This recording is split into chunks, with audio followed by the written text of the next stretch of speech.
want to take care of you with our best service.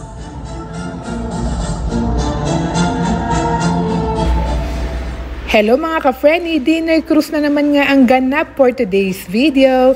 Samahan niyo ako at i-share ko sa inyo ang once in a lifetime experience ko dito sa Thailand na makakatikim ng unlimited Thai foods habang nililibot ang ganda ng buong Bangkok. But first thing first, syempre thank you Lord muna at goal come true na naman ako dahil na-achieve ko isa sa mga travel goals ko sa buhay.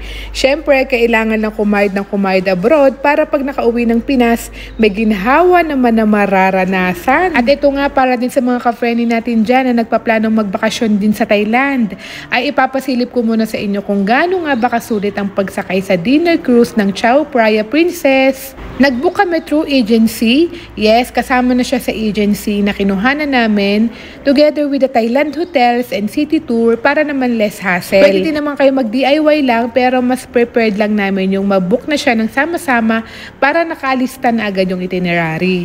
Nakita ko nga din sa mga vlogs sa masasarap ang foods dito at may iba't ibang tipo ng Thai food and other international cuisine kaya ito na rin yung pinili namin. Meron sila ditong steak, seafood, sashimi at iba't ibang tipo ng desserts.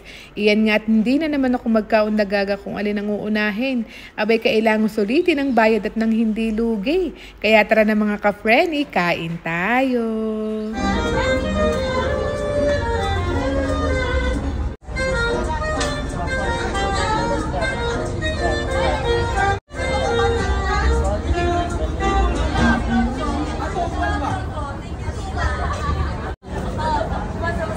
Papaya salad, kimchi, spicy lemon.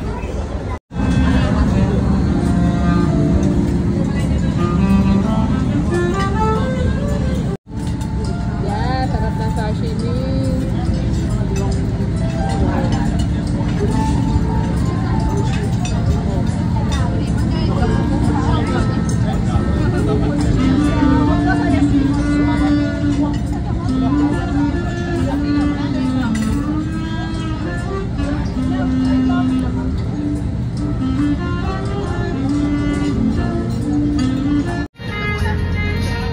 Thai, tapos Thai rice at